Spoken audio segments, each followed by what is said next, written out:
मी प्रेरणा बोरगे, आवाज महाराष्ट्रामध्ये आपले हार्दिक स्वागत. पाहुयात आजच्या ठळक बातम्या. मुरबाडमधून एक खळबळजनक बातमी समोर येत आहे.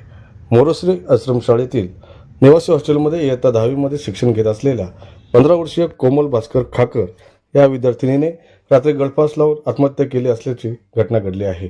या आत्महत्येचे नेमके कारण समोर आले नसून टोकावडे पोलीस अधिक तपास करीत आहेत.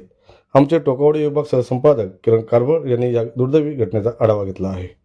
रात्रीच्या वेळेस अनेकदा सांगून आम्ही थकलो म्हणजे पूर्ण थकलो होतो, म्हणून त्यांच्या हलगर्जीपणा ही आता वेळ आली.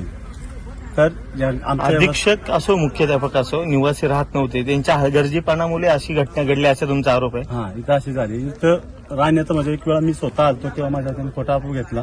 आम्ही राहतो इथं ते नव्हतं. मी आलतो त्या टायमाला. नंतर मी इथं बोललो का सर तुम्ही आजपासून राहा, बोललो आम्ही इथं राहतो, तुम्ही बघा या. परत दुसऱ्या दिवशी सुद्धा ते इथं नव्हतं. हे कमीत कमी आता नाही 2 ते 3 वर्ष झाली. त्यावेळी मी एक फेरी मारली ती. यांच्यावर आता कठोर कारवाई झाली पाहिजे. ओके.